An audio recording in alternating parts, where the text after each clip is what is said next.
All right, let's talk Dallas Cowboys. I'm Nick, and this is our daily Cowboys show. Obviously, the Dallas Cowboys are in the middle of their preparations for their matchup this Sunday, and a potential move may be coming when it comes to a very controversial position on this Cowboys football team. We'll get to all that news and more in just a second, but let's get things started as we always do on this channel with a little stat of the day, a little palate cleanser, if you will. I'm going to pull up this post on X, courtesy of NFL Researcher. Only two players have 400 plus receiving yards versus man coverage this season. George Pickens and CeeDee Lamb per Next Gen Stats. George Pickens with the most against man coverage this season in terms of receiving yards, 515. CeeDee Lamb number 2, despite missing a lot of time with 410. Jackson Smith and Jigba, who's having a great season for Seattle, at number 3 in the National Football League with receiving yards against man coverage with 368. So there's a lot of different things to unpack here. I think first and foremost, I made this point a bunch of times when it comes to, people in the discussion about the coverage schemes that Dallas should play. Should they play more zone? Should they play more man on defense to account for, what their players are capable of doing, what they're not capable of doing, what they're good at, what they're not good at? And my point has always been, and I've been very consistent on this, good players do well regardless of the situation they're put in. If you're a good football player, in this case, let's look at wide receivers, you beat man coverage, you beat zone coverage. Because if you look at those totals against man for Pickens and Lamb, they're roughly about half, both Pickens and Lamb's total output when it comes to receiving yards. So Pickens and Lamb are leading the NFL against man coverage, but they're also crushing against zone coverage as well. Why is that? It's because they're good football players, obviously very good football players, Pro Bowl players, stars. So when you have football players, if they can't do well in every situation, they're not good. If it's a corner and they're only good as a zone cover corner, they're just not a great football player. If they're a defensive lineman, all they can do is rush the passer and they're terrible against the run, they're not a good football player, right? Now, obviously, every player has strengths and weaknesses and certain things, very detailed nuances. But from a high-level perspective, if a certain player is only good and really only is playable against a certain scheme or doing a certain task, they're just not a good football player. And I think that's an important thing to consider. I like having good, complete football players on my team, and that's exactly what Pickens and CeeDee Lamb are. All right, let's get to the news here, guys. All right, this is a report that I think a lot of you guys may like. Calvin Watkins reports, Jerry Jones said on 105.3 The Fan, the Cowboys may use linebacker Logan Wilson more going forward. It's part of the competition at that spot with Kenneth Murray. All right, so obviously this linebacker position has been a hot topic, to put it very mildly, for the Dallas Cowboys pretty much this entire season, and certainly after the disappointing defeat at the Detroit Lions, especially when the linebacker play and defensive play in general was quite awful. There's been a lot of debate here about why is Eberflus sticking with Murray, what's going on there, why isn't Wilson playing more? And I've made this point that when you look at the film of these two players, when Wilson has arrived with the Dallas Cowboys, Wilson has not played particularly well. And I think when you look at it from a coaching perspective, right, you have to look at the film, you have to look at the performance on the field and say, okay, who is the starter? Who's going to take over this position? And a lot of times what a GM, what a front office executive, what an owner can do is give the coaching staff an excuse to make a change. And not in a negative way. Sometimes it can be a positive way. For example, if you're a coach, all you do is look at the film. You sit there and say, okay, who's playing better? Who gives us the best chance to win, or who's ready to play, whatever your criteria is. And if you've got two guys, in this case Wilson and Murray, who in my opinion, looking at the film and breaking down the numbers, there really isn't a whole lot of daylight between the two. They're both playing, to be totally honest, not to disparage the two men, but both of them are playing quite poorly. And especially Wilson, since he's come to Dallas. Now you can make any arguments and debates as to why that is, and maybe you should give Wilson more time, and all that's fair. But let's just focus on the here and now. If you're breaking down the film, if you're Borgonzi, if you're Eberflus, if you're Shoddy, looking at these two guys, you're like, who plays? Like, who is the starter? And let's go actually into this next post here to kind of highlight exactly the concern that I think the Cowboys are running into when it comes to potentially giving Wilson more opportunities. So since the bye week, I've got player 1 stats and player 2 stats, and I'll just walk through them with you guys here. Player 1 snaps has 114 total snaps, less than 3 tackles per game, 0 tackles for loss, 0 pressures, 0 passes defended. Overall PFF grade, not a big PFF grade guy personally, but we'll just use it here for comparison case, of 47, run defense grade 66, coverage grade of 43. Player 2 stats, 137 snaps, less than 3 tackles per game, 0 tackles for loss, 1 pressure, 1 pass defense. Overall PFF grade of 47, run defense grade 53, coverage grade of 48. So you can make an argument player 1 maybe is better against the run, but player 2 is better against coverage. You can make an argument player 2 has made a 2 total plays with a pass defense and a pressure, but that's not exactly a high volume. The point is here between these two guys, and listen, I'll let you guys figure out which one is Logan Wilson and which one is Kenneth Murray, but which one starts? Which one is head and shoulders above the other? Which one is there, is there any indication? It's not like one player is like, and if you're going to pick on Logan Wilson here, which one player here is dominating? Which one player is making a lot of plays, making tackles for loss, making sacks, batting down balls? Or what's one player that's just a tackling machine? Or what's one player that's, doing the good, stuff that doesn't get noticed on the stat sheet, maybe has good PFF grades, things like that. And I'm not a big PFF guy, like I said a second ago, but when you look at the film, I kind of agree with PFF's assessment here. Both are playing quite poorly. So who starts? Who's the guy that gets the opportunity? Who's the guy going forward? And that's where the front office can come in and really give the coaching staff an excuse, a reason to play a guy like Logan Wilson more. I think Jerry Jones looks at this situation with Wilson and says, listen, Kenneth Murray is not going to be on the roster next year. He's going to be an unrestricted free agent. This is the end of his contract after the 2025 season. The Cowboys are projected to get a 6th-round comp pick the way it sits right now. If they bench him the rest of the year, maybe it could drop to a 7th-round pick or something like that. But they're not going to get a huge comp pick in return regardless. So what the front office can do is give the coaching staff a reason to play Logan Wilson more and say, listen, we need to evaluate Logan Wilson because the front office needs to determine the priority of certain positions in the offseason. Is it D-end? Is it linebacker? Is it safety? Is it corner? Is it offensive tackle? I think one of the reasons the Cowboys have been playing a lot of Marquise Bell, I mentioned this yesterday, is they're trying to evaluate the safety position. I've been talking about the offensive tackle position. I know it's a really interesting topic for a lot of people with Terrence Steele likely a June 1st release in the offseason about evaluating Nathan Thomas, who did some good things against Philly and against Kansas City and did a lot of not so good things against Detroit. So evaluating Nathan Thomas is critical for the Cowboys' future. And I think right now what Jerry Jones is doing here is from the front office perspective, is giving the Cowboys coaching staff an excuse to play Wilson more or to continue to play him in big reps and big snaps. Because I think when you look again at the numbers and at the film, there is no real difference between the two players, right? I mean, there's small differences, of course. You can say, hey, player 1 is a little bit better at this, player 2 is a little bit better at that, or whatever it may be. But that's the problem right now that the Cowboys coaching staff is faced with. And Shoddy too, by the way, right? Because we know Shoddy will pull the trigger and force, benching. So force players to play more. He'll say, listen, we're going to play this guy more. We're going to cut this guy, whatever it may be. I mean, he'll make the tough calls. He'll do that if it makes sense. But the problem is, if you look at the numbers, and if you look at the footage, there's no clear-cut guy that's emerging. They brought Logan Wilson in to be, as I said at the time, sort of a C to C- linebacker to kind of stabilize the linebacker room. And so far, he's been a lot of D-, right? Along with Kenneth Murray, a lot of D- and F play, which has really obviously hurt this defense. And I think right now the front office, by saying, listen, I want them to play Logan Wilson more, I think they'll play him more. I think they're giving the coaching staff an excuse to play him more without having, footage or film and performance on the field to back that up. Because there is the risk. If you just start a player without, reason to do it, if you bench one player without reason to do it, there is always the risk you do lose the locker room. Because players know, they watch the film, they're in the film room, they're on the field. They know which players are playing better than the other guy and which ones are playing worse. If then, say, tomorrow, the Cowboys played Logan Wilson every single defensive snap, they won't, but I'm just saying they did, and they benched Kenneth Murray completely or cut him or whatever, the locker room would go, hey, listen, we've seen the film. Wilson is as good as Murray. I mean, they're both about the same, but, it's not like Wilson's, crushing it. Why is he getting preferential treatment? You can run into locker room issues. You can run into culture issues very quickly. The one exception to that is when it's an edict from on high to say, hey, listen, play this guy. You see this with like young quarterbacks or young players all the time. Say, listen, we got a rookie quarterback. We may be better served going with a veteran in the short term. Play the rookie now. Kind of force the coach's hand a little bit. It gives the coach an out if the quarterback goes out there, the young guy, and plays poorly, and the players understand it too, right? Thinking long term.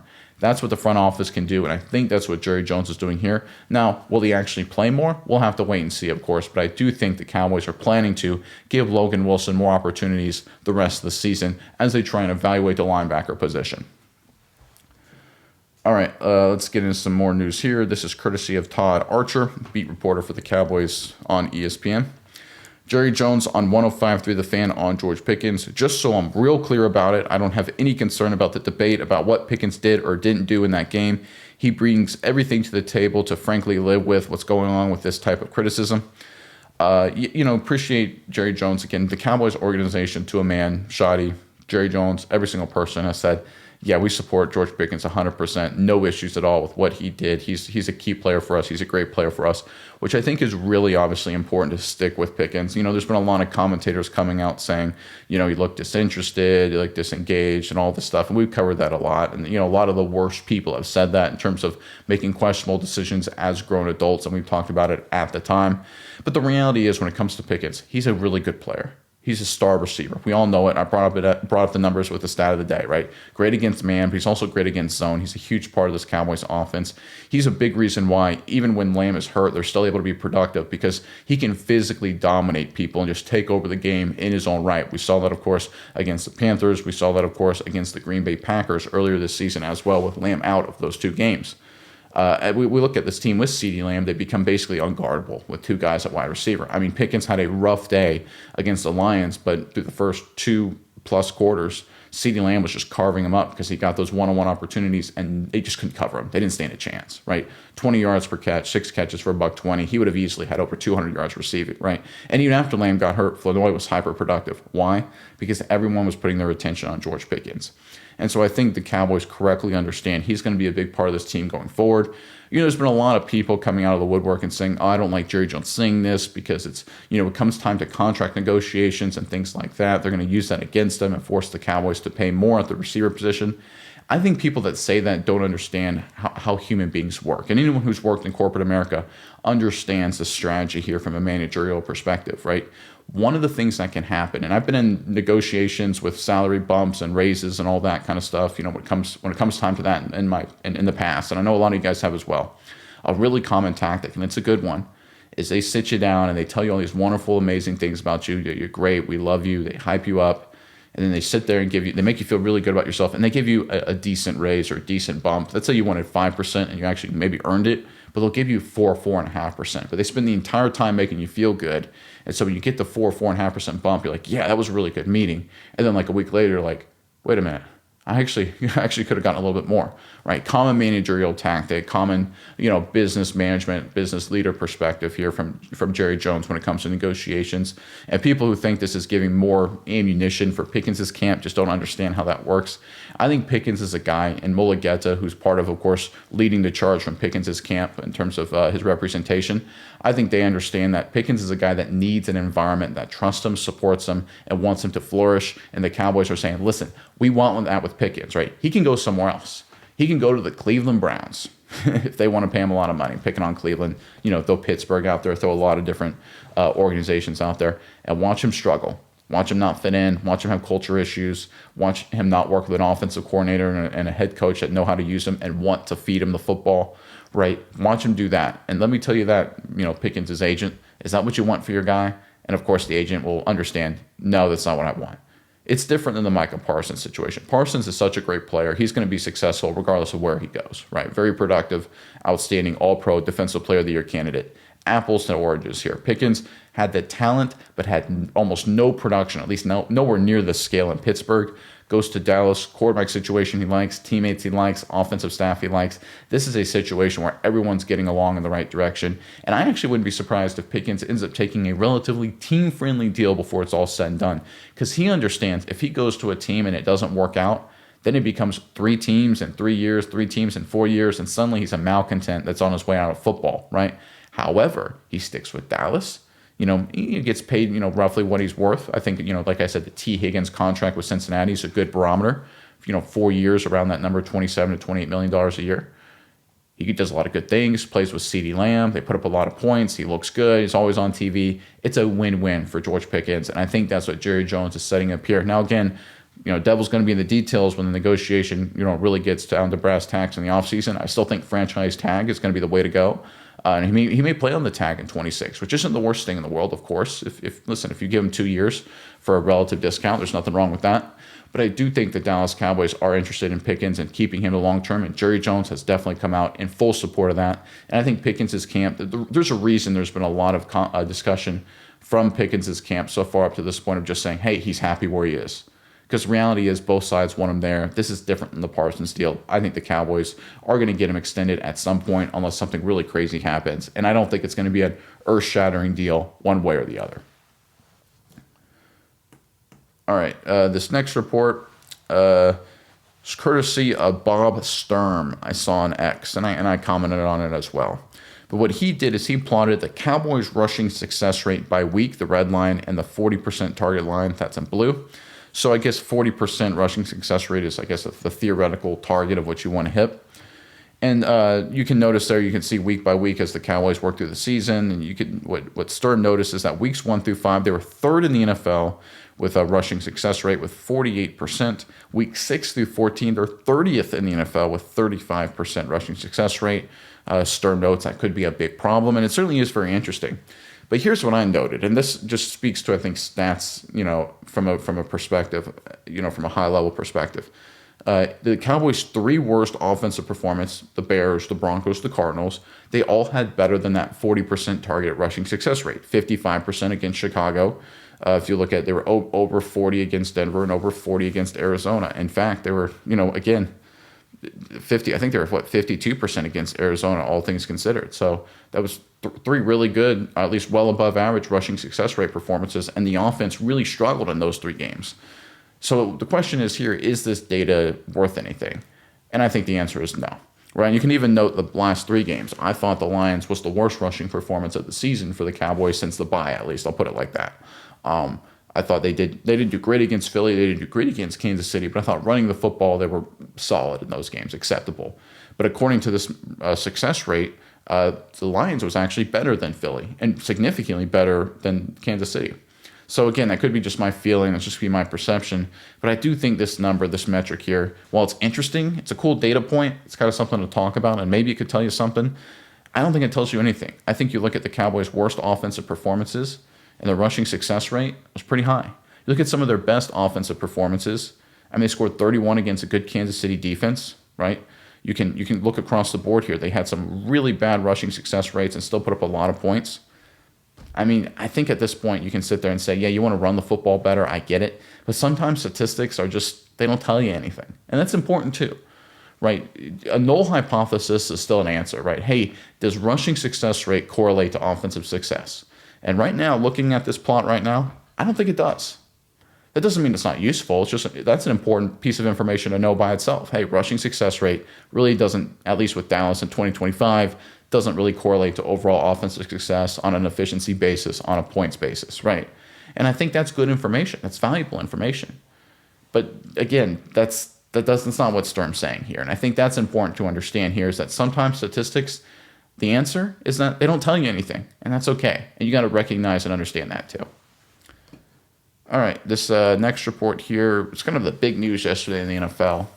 Ian Rappaport, highlighted he's back. The Colts are signing quarterback Phillip Rivers to their practice squad per the insiders. The Hall of Fame semifinalist at age 44 rejoins the Indy quarterback room to support Riley Leonard and serve as a potential option down the road, a dramatic return. All right, so this tells you a lot about the 2 franchises, the Indianapolis Colts and the Dallas Cowboys. And obviously the Colts were a team 7-1 to start the year, looking like the best team in football, obviously the best team, number 1 seed in the AFC for a long time. Since then, they've dropped 4 of 5. Daniel Jones, their quarterback, has started to struggle, and now he's out for the year with an Achilles injury. The Colts traded famously 2 first-round picks, or next 2 first-round picks, for cornerback Ahmad Sauce Gardner, who obviously since the trade, it's not like the Colts have been absolutely lighting the world on fire. Gardner's a good player, but again, 2 first-round picks for him, and Gardner's beat up a little bit actually now too. The reality is it tells you the problem with extreme short-termerism, the short-term thought. We talked about it with management of injuries with the Detroit Lions and the difference between what the Lions did and what, maybe the Bengals did and then what the Cowboys did.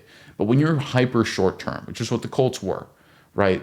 They coming into this year, they're like, listen, we got to win now. We got a hyper-aggressive win now. So they bring in Daniel Jones, they bring in a veteran, and they create this structure. They add some key players on their roster. They were a good, solid team before. That's undeniable. 8-9 win team, right on the fringe of making the playoffs. And then they focused everything on very short-term thinking. And they were doing a great job, but then the injuries happened. And then, of course, they traded for Ahmad Sauce Gardner, 2 first-round picks. Again, extreme short-term approach, right? 2 first-round picks for Sauce Gardner in the middle of the season at corner.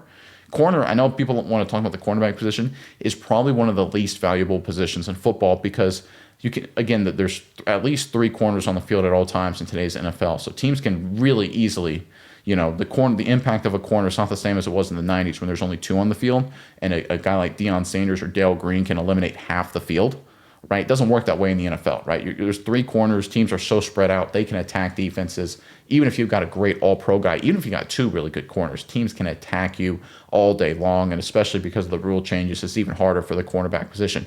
But anyway, the Colts, again, hyper short-termerism. So now Daniel Jones is hurt. They traded 2 first-round picks for Gardner. Now they're stuck. Okay, we're 100% focused on the short term. So what do? You bring back Phillip Rivers, 44-year-old quarterback who hasn't played since 2020. This is, again, a move that's fun. It wins the headlines, gets everyone talking. But is it a move that wins you a championship this season? No. Man, at this point, the Colts are going to be a team that they're either going to miss the playoffs in an epic collapse, or they're going to sneak in as a wild card and go to a place like Denver and lose 27-10 and get blown out in the playoffs, and that'll be that, right? And this is the problem with a lot of franchises. They get caught in hyper short-term thinking, and then they get stuck, and they keep doubling and tripling down. Whereas the Colts at this point should sit there and say, listen, let's develop our young quarterbacks. Let's throw them out there. Let's see what happens, right? Listen, if we want to add a veteran that's make it on a cheap, let's make it sort of a veteran that's available, guy we can add and just, try and ride out the season. It's a disappointing fact, but listen, let's be honest. And the Colts, if they were honest with themselves, they know this too. Daniel Jones, you're not winning a Super Bowl with. Just not going to happen, right? We all know that. We all knew that the entire season. It's a fun story. The Colts were 7-1, but we all knew that. But it also speaks to the importance of preseason and training camp and having a plan and having a succession plan at quarterback. The Colts had Anthony Richardson. He's been hurt, and he obviously hasn't been developing well. So now they don't have a backup. They don't have an athletic, talented young player to turn to. Let's contrast that to the Dallas Cowboys. They have one in Milton. They traded for him. He's a great prospect. He's got great physical tools.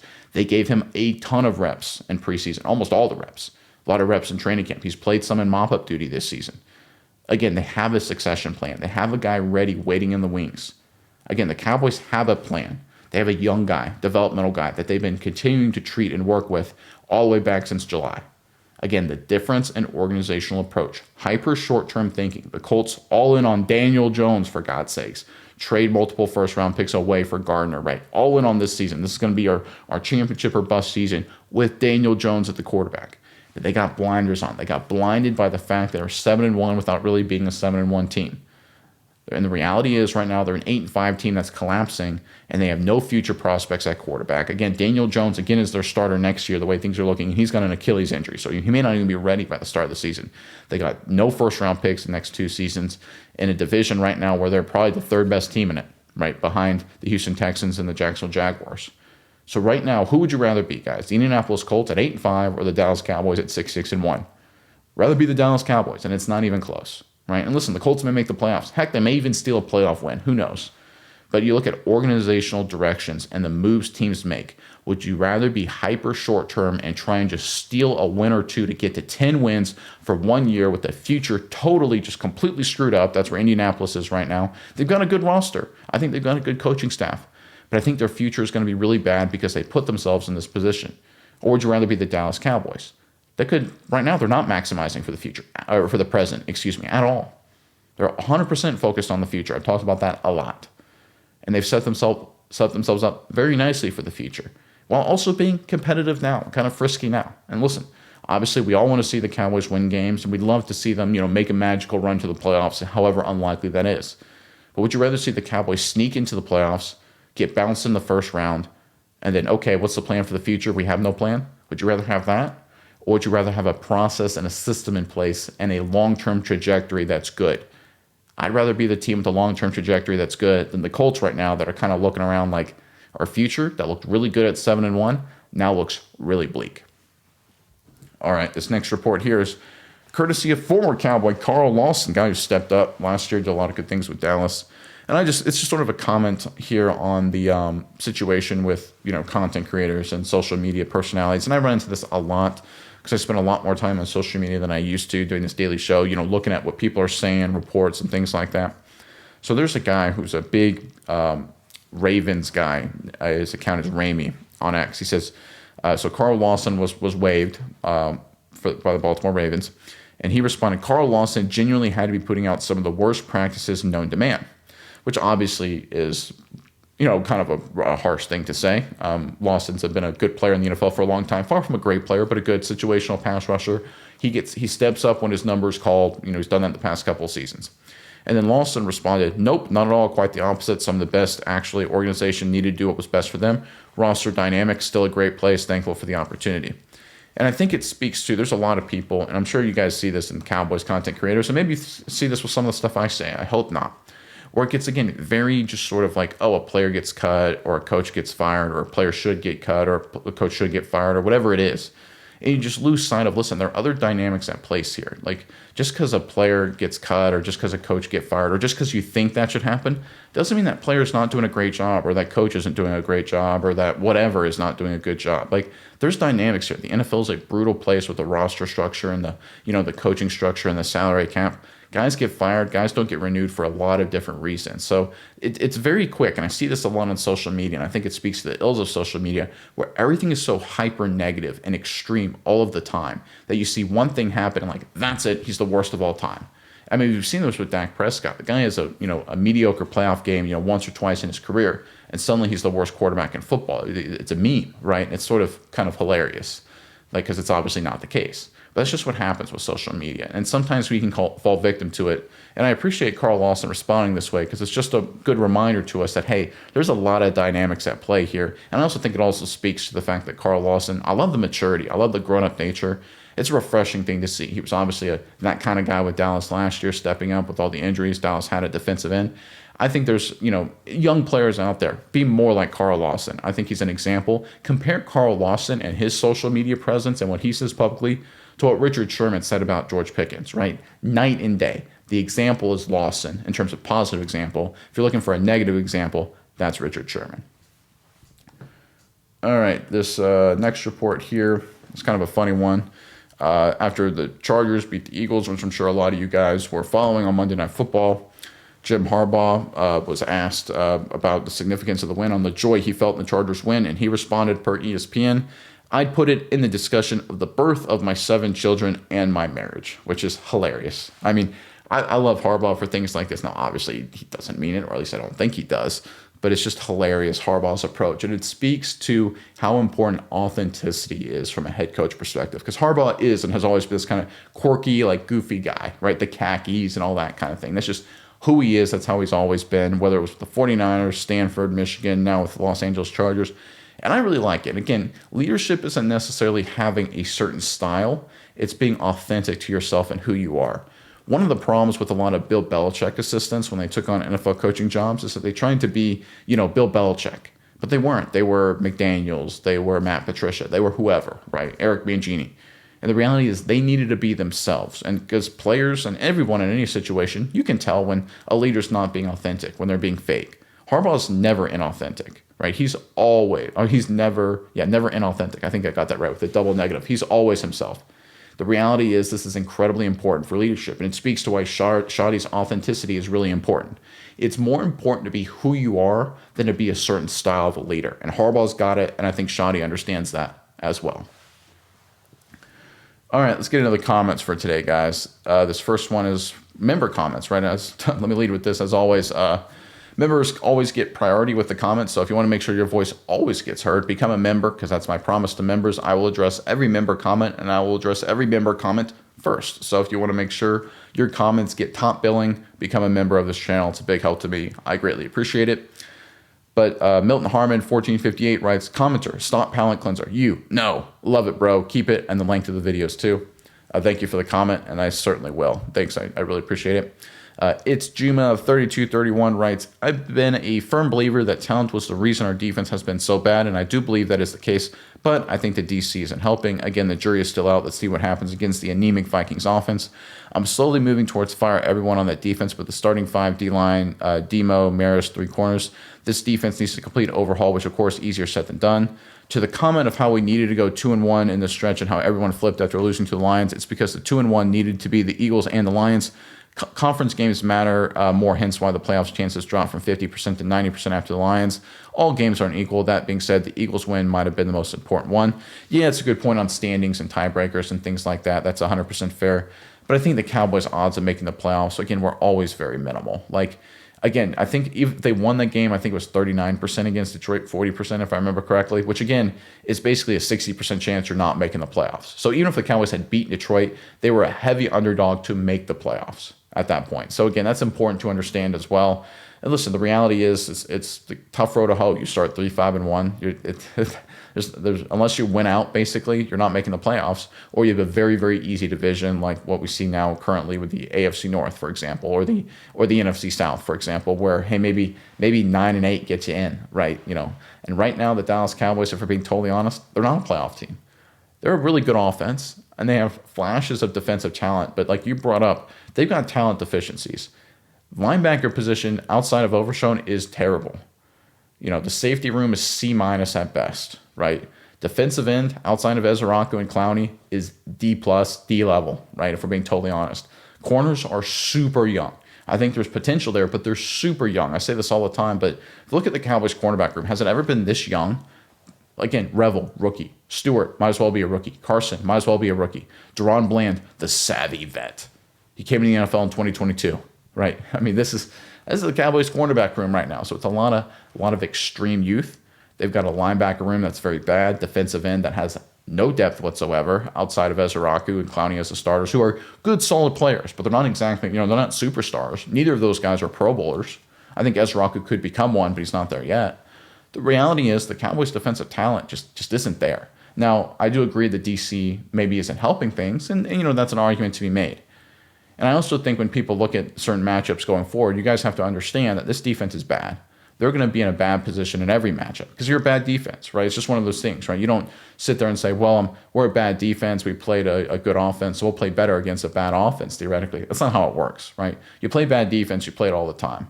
I think the Cowboys are going to have issues defensively the rest of the way, regardless of who they play. And I think it's going to be on the offense to win the games.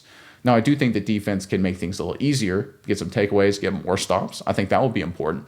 But the reality is, this is a bad defense. They're not going to play much better, guys. They are who they are, right? And I think that's important to understand, right? You don't magically get better this late in the season, right? They've got the young guys in there. They're going to have to roll with the punches. There's going to be ups and downs with playing Revel. There's going to be ups and downs with, playing Ezeraku and all that stuff, right? They're great at defensive tackle now. That's outstanding. They solved that problem. Great job. They stop the interior run, and they can pressure the quarterback from the inside at a high level. That's outstanding. But the reality is they still got a lot of flaws. Now, the good news is they got 2 first-round picks and a lot of cap flexibility to make some moves. And they're a young secondary, so theoretically they could get better at the cornerback room specifically. So that's the good news, right? The bad news is they are who they are at this point. And it doesn't matter what the schedule says. They're going to struggle defensively the rest of the season because they're a bad defense, guys. And that's just the way it is. Chiz Cowboys Daily comments, listen, Murray may not be what you expected, but Wilson is too slow. He may be smart, but he is too slow. Sit Murray down and keep playing Shamar or whomever, the rookie from Florida, James, like you've been doing. He needs the reps so he can be ready to really contribute next year. We need safeties, linebackers, a corner, maybe another wide receiver, DC for life. I do think linebacker is the most important position, and I think defensive end is second. I think corner, not so much. Listen, I think one of the things about corner, and I've kind of come around on this, is that it's sort of not the most important position in the world, right? You need to make sure you're good at corner. Obviously, you can't be a disaster, but it's not a position to be great at, right? Because as long as you tackle well and you don't have disaster plays, and listen, it's going to happen anyway, corner, I think, has become overrated. I mean, you look at the Chiefs, they got great corners. The Cowboys eviscerated them with better receiver play. With today's rules and the way things are called and the way quarterback play's been, great corners don't necessarily matter as much, right, as they did maybe in yesteryear. Especially now that teams can just spread people out with 3-4 wide receivers, it puts corners in a bind, right? You're in a tough position. So again, I understand people look at corner and say that'd be a good position to add guys, and I'm not against it, from a principle perspective. But if I look at this roster, for me, it's linebacker and defensive end. Got to fix the front seven, right? Safety is a concern for sure, but again, I think you can survive with bad safety play. I really do. There's a lot of teams in the NFL that are good teams with winning records that have bad safety play. Right? If we're being honest, look at the Green Bay Packers. They're not great at safety at all. Actually the weakest part of their defense. But they got such a good pass rush. They got great linebacker play, decent corners. It kind of overcomes that, right? So again, I know that's sort of an example, one example, but unless you have like an elite playmaker, even the teams with good safety play, like the Seahawks or the Ravens, it's because one of their safeties is like basically a dynamic playmaker who rushes the passer, who plays in the box, who does a bunch of different things, right? If you have that kind of safety, that's one thing. But the standard, Ed Reed, cover 2, Tampa Bay, 2 deep safety thing, that's gone. I think the priority just isn't there anymore, right? Now, listen, Dallas is still bad there, so it still is an attack vector for the opposition. So they still would likely need to improve somewhat, but it's not, to me, in my opinion, a top priority. C Squanch writes, Shawnee's decision making reminds me much of Jimmy Johnson, just a more personable version of JJ. Yeah, there's been a lot of good things: accountability, energy, culture. All of that is positive. Obviously, what he's done with the offense is positive. So coming in when he was hired, obviously up to this point, we're looking at a 13-game body of work, one offseason, one training camp, one preseason. The biggest issue with Dallas were really threefold. One, modernize the offense, right? Which he did. Check. Number two, can we fix the country club, mentality, the atmosphere right there? Can we get things from a culture perspective headed in the right way? Check. Number three, can we get this team with a trajectory of a path forward, right? Whether it was with the last few years of Garrett or whether it was with McCarthy, it was always like, okay, what's the plan here? What is the goal? It seems like every season we're just rolling out the footballs and hoping to beat people with more talent. And I think Shawnee's done a good job trying to orient this team towards the future and build something, right? And I think those three things, he's checked the box. Now, there were some areas that were concerns that the Cowboys were hoping a new coach would address. Penalties, right? Hasn't been addressed. That's a ding right there for sure, right? Defensive issues, still a huge problem, right? And that falls again on Shawnee. He's the head coach. He takes responsibility for that. So there's been more good than bad for sure, but I do think there are still some things to improve on when it comes to Schottenheimer. All right, this next comment is from Art Vanderlei, 6974. The Lions' offense average starting position was its own 50. Special teams cost them almost on par with the defense.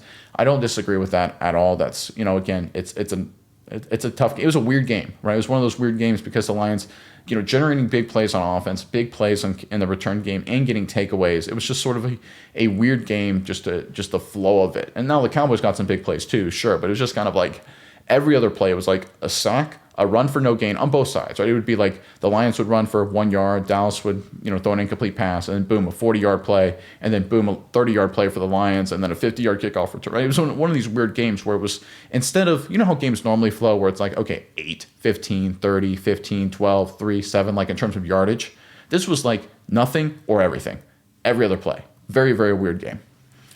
But again, you got to improve. Special teams can't have that happen, right? Can't give up those big plays. Same thing with defense. You can't give up 44 points. Can't give up those big plays. Huge problems, and they got to correct them. Dino Lachaud, 93-97 writes, just to rebut you about the changes on defense in the third quarter, the defense was changed after the second Lions drive, and there's no excuse for playing 8 yards off the ball against a timing offense with an injured line and wide receiver keep disrupting the routes on the line and roll it into the zone instead of allowing the Lions to use a quick passing game and complete a 7-yard catch, then get yak. You keep saying the game was lost at one point. The Cowboys were only down by 7 points in the fourth until the collapse of field position by special teams coverage, and Eberflus still giving 8 to 9 yard cushions for the Lions wide receivers instead of utilizing the blitz and 5-man rush as he did in the first quarter successfully.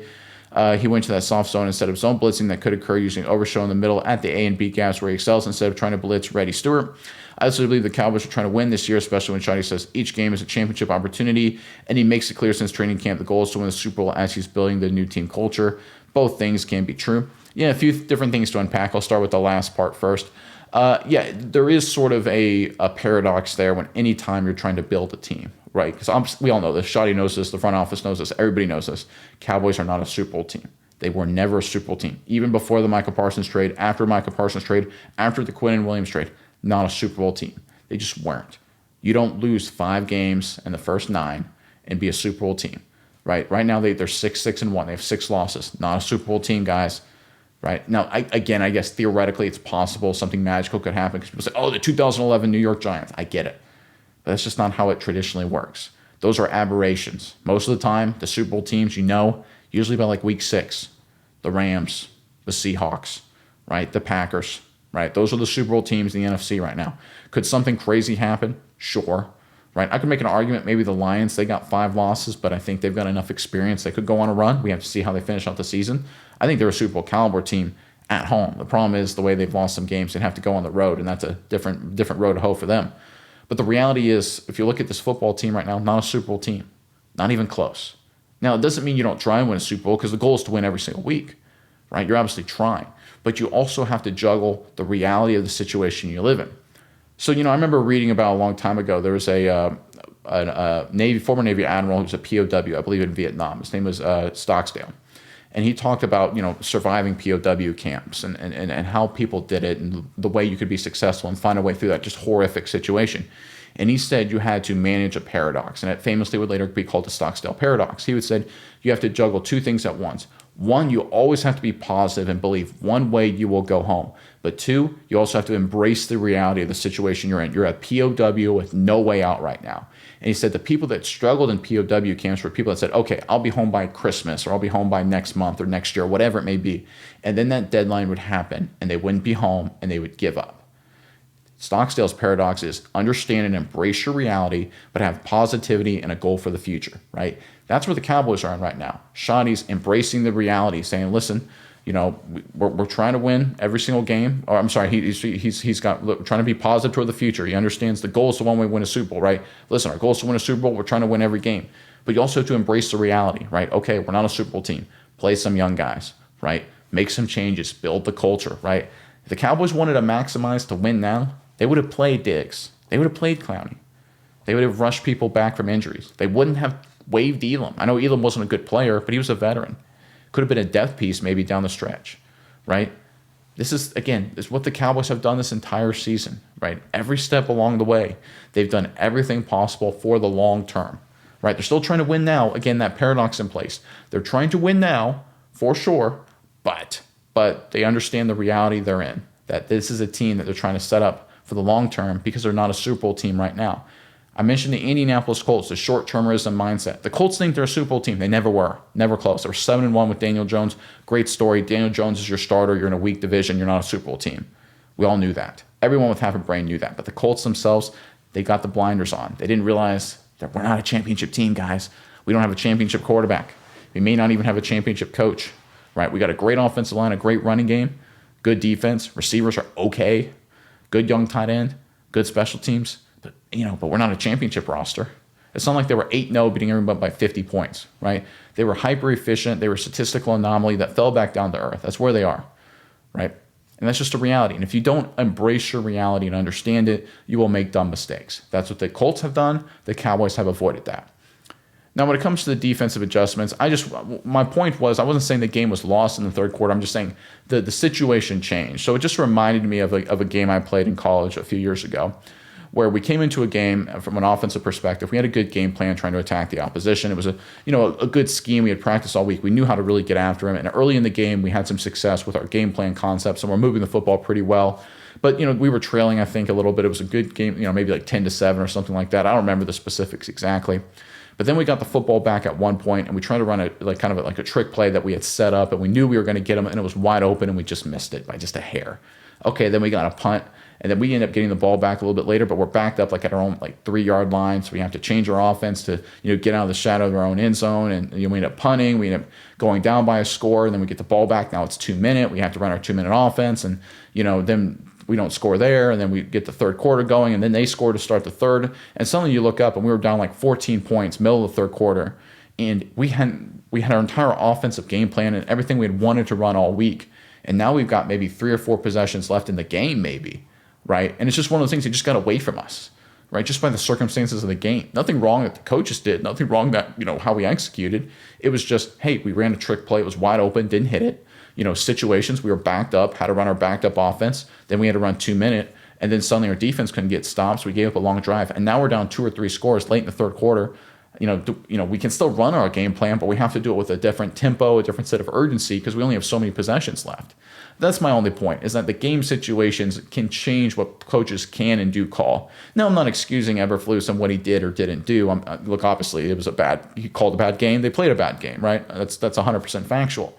But I do think there are situations when how you set up your game plans, at least from what I've experienced, right? Not saying that's what happened here, at least what I've experienced personally, is that the game can kind of get away from your game plan perspective if certain things happen. And considering, what I've seen in the past with me personally, maybe that was the case here.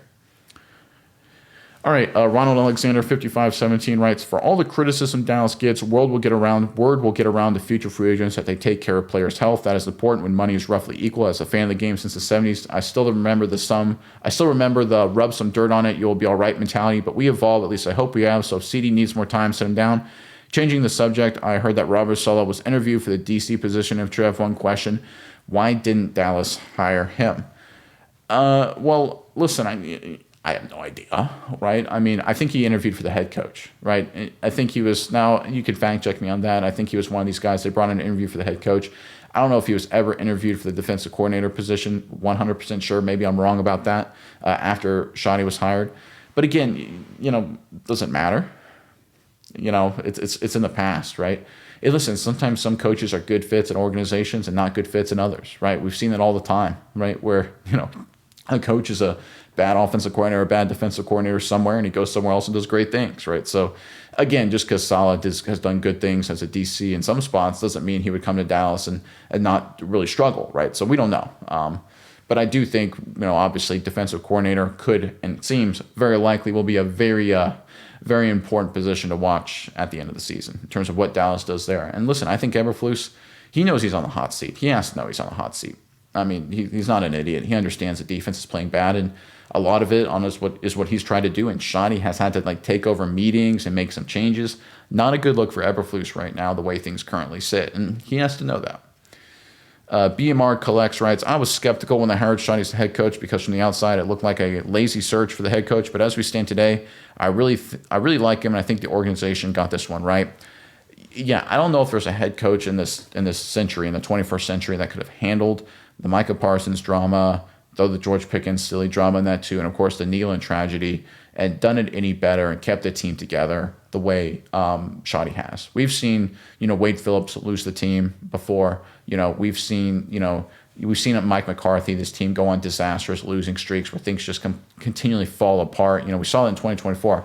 They lost 5 in a row, right? It was just and they were getting killed every other week, right? They were down, 20 points every game, right? They got killed by the Lions. They were being killed by San Francisco and Atlanta. They came back to make those games at least competitive late, but they were trailed basically the entire game, obliterated by Philly, obliterated by Houston. And look, even against Washington, they needed 2 special teams touchdowns and a missed kick by Washington to beat them. They beat a bad Giants team, right? So it's one of those things. Even in 2024, things kind of went south. Bill Parcells, they had those seasons. Look, sometimes you have those years. It's not your year. Things are going the wrong way. This year for the Dallas Cowboys, they're one of the worst teams in turnover margin. They've had incredible off-the-field issues, like with the Nealon tragedy and everything like that, right? It's a first-year head coach, first-year scheme, both sides of the football. And they're at 500. They're middle of the pack. They're an average football team. I mean, you can be disappointed about where they sit overall, but I think considering everything that's gone wrong with Dallas, and a lot has gone wrong. They've had injury issues throughout the season. They haven't had good injury luck, of course. And they sit at 500. I mean, Mike McCarthy in 2020 and 2024, Jason Garrett in 2015, right? Bill Parcells in 2004, Wade Phillips in 2010, right? Those seasons, I would argue, all of those seasons combined had certainly, I would say, easier or not just as hard as what Shoddy has dealt with this season. And Shoddy's been just as good, if not better, than a lot of those coaches in those situations. So I'm going to give credit to Schottenheimer. I believe 100% that in terms of how bad it could have gone for Dallas, and it could have gone bad really, really quickly with all the stuff they've had to deal with, he's kept the team afloat, and I think that's a credit to him. Let's go here. This next comment is from Crimson7. Nick, loving the growing mustache. I know you've emphasized it in the past, but seeing how the season probably has gone, is going better than expected. Am I delusional for believing we see a conference championship within the next 2 years? Well, thank you for the mustache comments. I really appreciate it. I get a few more commenters commenting on it now, which I greatly appreciate. It's like getting a haircut. No one notices, right? Just trying to grow it out and see what happens. But yeah, anyway, seriously, when it comes to the Cowboys winning a conference championship, I don't know. It's hard to tell. I think the trajectory is good. Listen, young offensive line should get better. Receiving core in place. Tight end in place. Quarterback in place. Relationship with the coach in place. Right? To win a championship, you need basically, I think, 5 things, really, if we're being honest. Number 1, you need a good quarterback, and you need that quarterback to have a good relationship with the coach and the offensive scheme. You need those 2 things for sure. If you don't have those 2 things, you don't stand a chance. Number 3, you need to have enough playmakers and weapons to take over a game, right? That's one of the reasons why the Chiefs have kind of struggled this year, I think, is because the playmaker department has just kind of dried up a little bit, right? They're still really good. Mahomes is still fantastic. still a good defense, undeniably so. Andy Reid's still a good coach. They just don't have the playmakers they used to. So Dallas has the playmakers. Number 4, you need to make sure you can win the line of scrimmage on both sides of the football. And Dallas, they're doing it okay on offense. I think running the football has been okay. Pass protection's been okay, a little streaky as of late. Defensive line-wise, that's where they need more help. And I think that's a big problem. You need to be able to win the line of scrimmage. They're closer to winning the line of scrimmage on defense, and they've got the pieces in place on offense. I think they just need to emphasize more in terms of front 7 draft picks in 2020, this upcoming 2026 draft. That's my feeling anyway, to really get that front 7 over the top. And then the final point I think you need is you need to have experience. Right? There's never been a championship team that hasn't had a group of guys at key positions that have been there before. Right? Even if you look at the Eagles last year, it's a great example, right? Jalen Hurts had played in a Super Bowl before. A.J. Brown, Devontae Smith, most of the offensive line, half the defense. Fangio was an experienced DC. Their head coach had been in a Super Bowl before, right? Kellen Moore had been an OC in playoff games before, right? He had been there. This was an experienced team for the Philadelphia Eagles last year. Obviously, the Chiefs. One of the reasons why the Patriots were winning all the time was because they were experienced, right? They had been there before, right? That's the reality. You need experience. And while Dak Prescott has experience, Lamb has experience, right? Kenny Clark does. For most of this team, though, where's the experience? Malik Hooker does. The quarterback room, Deron Bland, and then nobody else. How about defensive end?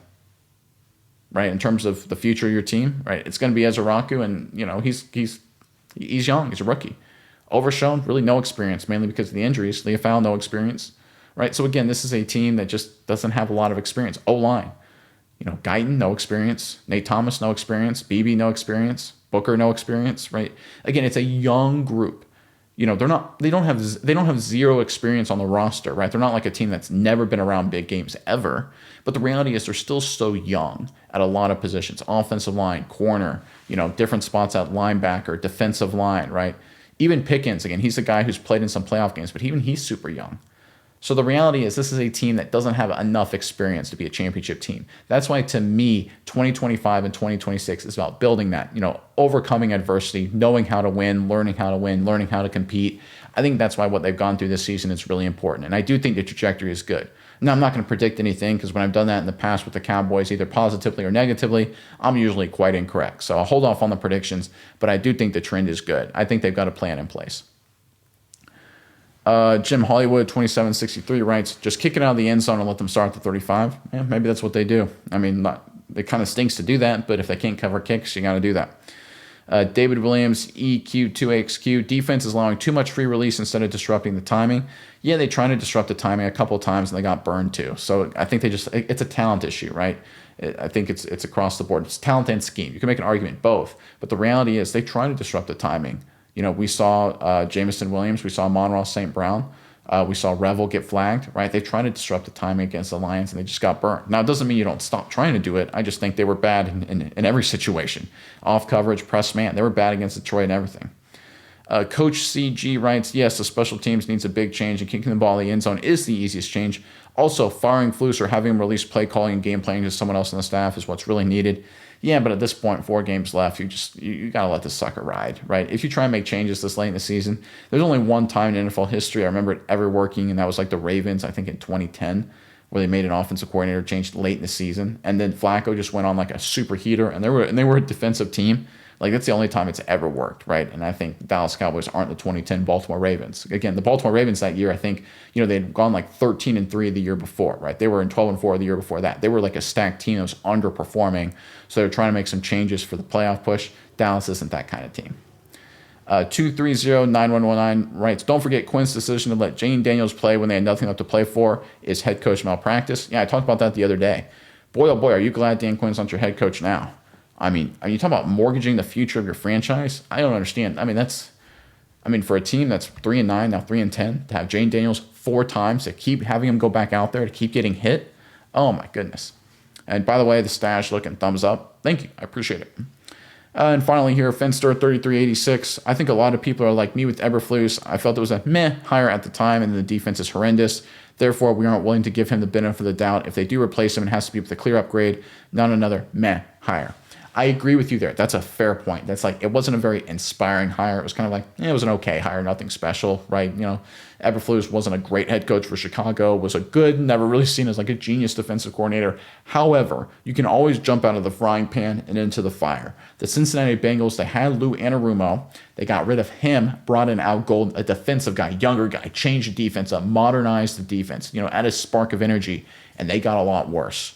So again, if you look at a defense that's maybe worse than the Cowboys this year in the NFL, it's probably the Bengals.